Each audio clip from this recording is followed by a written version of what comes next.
Capítulo 22. Las llaves de la libertad. Mi historia es bastante simple. Cuanto más escucho en las reuniones, más me identifico con otros compañeros, y esto es una sorpresa para mí porque durante muchos años me he sentido diferente a todos los demás. El primer recuerdo que tengo es que me daban comida para hacerme sentir mejor y yo estaba encantada. Aprendí a cocinar muy pronto porque mi madre trabajaba jornada completa y porque era la única manera de conseguir lo que yo quería. Cuando mis padres no me daban comida, insistía sin parar y robaba comida de cualquier sitio donde sabía que podía salir corriendo con ella. Debía trabajar duro para seguir siendo comedora compulsiva. Como estaba obesa, de pequeña se burlaban de mí y yo me aparté de los demás. Al ser hija única, me resultó bastante fácil aislarme. Vivía en mi mundo, con mis amigos imaginarios y la televisión como únicos compañeros. En el mundo real me maltrataban. Mis padres trabajaban, y los dos, y me dejaban al cuidado de una asistenta que me pegaba, de forma imprevisible. Nunca le dije nada a mis padres porque yo sentía que merecía el castigo. Mis padres tenían problemas en su relación y a veces tenían discusiones bastante fuertes. Yo sentía que todo esto era por mi culpa, así que las palizas de la asistenta me las tomaba como un castigo por todos los problemas que había causado. Mis padres pensaban que los moretones que yo tenía eran caídas normales. Cuando descubrieron la verdad, despidieron a la asistenta, pero 3 años de maltratos físicos ya habían dejado huella en mí. Mi concepto de mí misma estaba bastante fuera de lo normal. Recuerdo una vez, a los 9 años, que fuimos a visitar a un tío abuelo mío al que nunca había visto antes. Cuando me vio, me cogió en brazos y me lanzó por los aires, y yo no sabía si era Dios o Superman. Pero no podía creer que un ser humano fuera capaz de hacer eso conmigo porque creía que era tan gorda que nadie podía conmigo. Igual que mi tío abuelo, Comedores Compulsivos Anónimos me levantó cuando yo creía que ya no había solución. A los 13 años mis padres se dieron cuenta de que yo tenía un problema con el peso y me llevaron al médico para que me pusiera a dieta y me llevaron también a un psiquiatra porque había tenido problemas con el colegio. Con la dieta del endocrino yo perdí 15 kilogramos, simplemente dejando de comer. Y sin embargo, muy pronto caí enferma y tuve que comer para recuperarme. Engordé todo lo que había perdido y más. Yo no pensaba demasiado en la dieta, pero me encantaba el remedio. Con la psiquiatra yo tuve el mismo éxito que con la dieta. Estuve yendo a la consulta durante 6 años para no decir nada. Yo no me fiaba de nadie, aunque estaba desesperada porque me ayudara. La terapeuta le decía a mis padres una y otra vez que si yo me negaba a hablar, que mejor no fuera, pero yo seguía yendo. No tenía ningún otro sitio al que acudir. Cuando tenía 15 años, mi padre, al que adoraba, tuvo una crisis nerviosa. Ingresó en el hospital siendo un hombre relativamente joven de 40 años y salió 3 meses más tarde con el pelo blanco y apoyándose en un bastón para caminar y con el aspecto de un hombre 20 años mayor. Me daba muchísima pena verlo así. Y durante todo el verano me quedé en mi casa yendo de la cocina a mi cuarto todo el día y solo salía para ir a la consulta de la psiquiatra. Engordé una barbaridad en aquella época. La psiquiatra me sugirió que me mudara de casa, así que me instalé con mis tíos. Yo quería cambiar, pero no sabía cómo. La única manera que sabía era hacer dieta. Y no sé cuánto llegué a pesar porque yo me negué a subirme a alguna báscula, pero después de un tiempo haciendo dieta me pesé y la báscula marcaba 95 kilos, así que perdí otros 25 kilos y ya no hice ningún cambio más en mí misma. Así que el peso no se mantuvo. Los recuerdos de mis años de instituto estaban acompañados de sentimientos depresivos y de soledad autoimpuesta y aprendí a vivir un día a la vez en el sentido negativo. Y me arrastraba cada día por la vida esperando la hora de comer y en esta época de mi vida estuve muy cerca de suicidarme. Cuando llegué a la universidad intenté salir y relacionarme con los demás y fui a una residencia de chicas y descubrí que la mayoría de mis compañeras estaban a dieta, así que hice amigas haciendo las dietas que hacían las demás y a veces incluso tenía citas con chicos. Desde que llegué a Comedores Anónimos he aprendido que en los momentos problemáticos lo único a lo que podemos recurrir es a nuestro poder superior. Yo recurría a la comida y cuando la comida no me ayudaba recurría a las dietas. Si la comida no podía hacer que las cosas mejoraran, entonces lo haría el estar delgada. En la universidad comencé a hacer dieta compulsivamente, perdía peso, pero nunca lo mantenía. Yo solo quería ser como los demás, pero me sentía tan diferente que era imposible. Pensaba que si me casaba sería normal y quería que los demás hicieran por mí lo que yo no era capaz de hacer por mí misma. En el último año de universidad me tuve que enfrentar a salir sola y conocí a un hombre que quería casarse conmigo y cuando nos casamos engordé a 90 kilogramos en un año y me convertí en una esposa maltratada y lo acepté como parte de mi destino. Mi marido odiaba mi obesidad y yo me odiaba a mí misma. Yo no era la mejor compañía para nadie. Intenté hacer dieta, con y sin pastillas, pero nada funcionaba.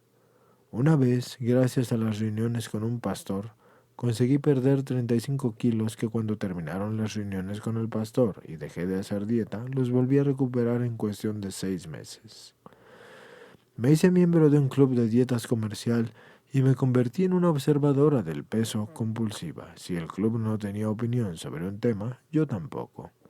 Volví a perder peso en un periodo de 2 años, pero finalmente lo dejé porque tenía que haber algo más en la vida que pesarse todas las semanas.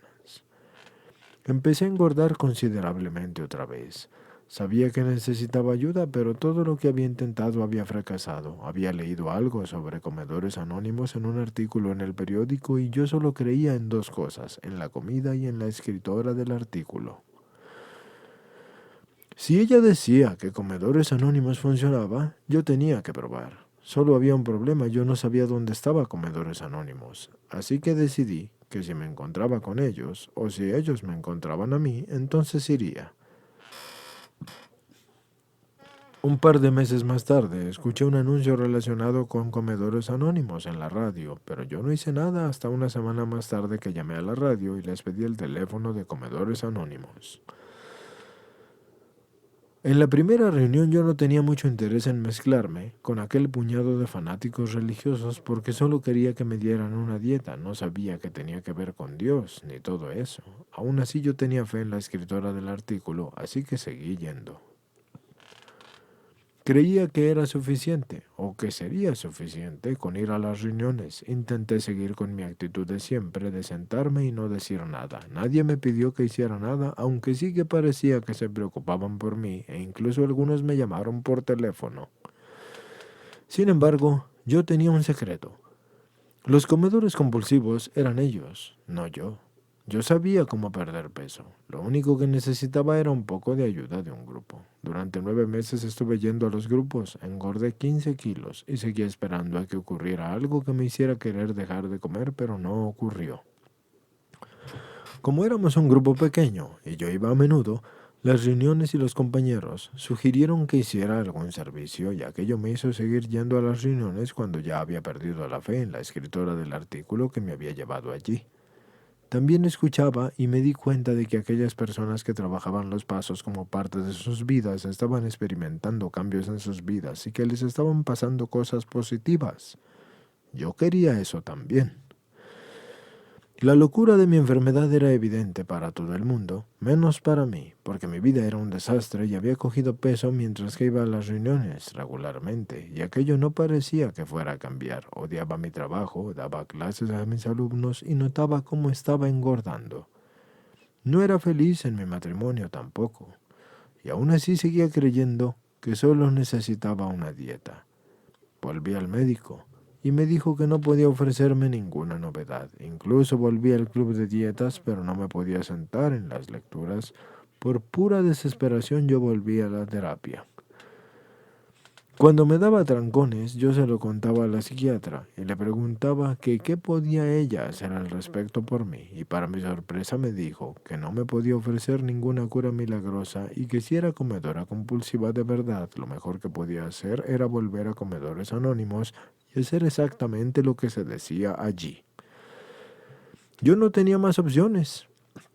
Así que decidí que iba a probar el programa. Le pedí a ese poder superior que me diera un día de abstinencia y superé el primer día y nadie estaba más sorprendido que yo misma. Aquella tarde fui a una reunión y el orador dijo que cuando todo lo demás falla, había que seguir las instrucciones. Las instrucciones eran conseguir una madrina, leer la literatura, utilizar el teléfono, hacer como sí y trabajar los pasos. Conseguí una madrina y al final de la reunión y por la gracia de Dios he estado abstinente desde entonces hasta ahora y 5 años ya. El primer año perdí los 20 kilos que me hacían falta para tener un peso sano y me he mantenido en ese peso desde entonces. Antes de conocer el programa, era incapaz de mantener una pérdida de peso durante más de 3 días. Mis progresos han sido lentos durante los primeros meses porque yo dejé el plan de comidas en manos de mi poder superior. Y sin embargo empecé a hacer pequeños cambios. Cuando ya había hecho todo lo estaba en mi mano, así que yo creía que nada peor podía suceder, así que dejaba los problemas atrás sin importar el qué o el quién se hiciera cargo de ellos. Para mi sorpresa, cada vez que conseguía hacer esto el problema se solucionaba, porque creer que tenía un poder superior, es decir, Dios, que me ayudaría, me costó, pero al final lo conseguí. Conseguí dar el tercer paso cuando en un intento por ayudar a otra persona memoricé la oración de la página 63 del libro grande. No la entendí al principio ni tampoco creía que pudiera tener ningún poder, pero la repetía a diario.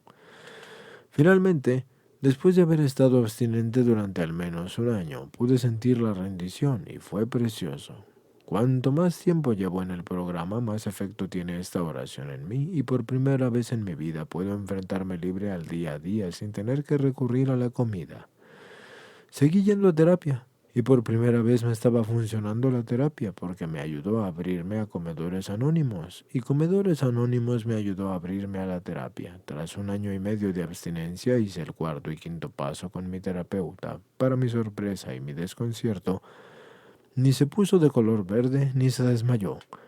Desde aquel momento fui capaz de hablar con los compañeros de Comedores Anónimos y de compartir en las reuniones. Empecé a querer que se me eliminaran los defectos de carácter. Estaba cómoda con ellos y los guardaba cariñosamente. Nunca creí que ser feliz estuviera bien. Me lo tuvo que decir otra persona. El antiguo miedo, cómodo y familiar, ha ido dejando paso a la calma. Yo no soy perfecta, pero me han sido regaladas la capacidad del cambio y el crecimiento. Ahora sé que con la ayuda de Dios, ya no tengo que seguir metida en la prisión de la infelicidad y este programa me ha dado las llaves hacia la libertad. He aprendido 2 cosas muy importantes. La primera es que la vida puede ser alegre o dolorosa, pero el programa me da las herramientas para enfrentarme a ella sea como sea. Y la segunda es que la vida está para disfrutarla. He pasado tiempo en las reuniones. He hecho el trabajo del paso 12, que proporciona paz y alegría. Además, soy capaz de estar en paz con el mundo que me rodea. Y allá afuera también.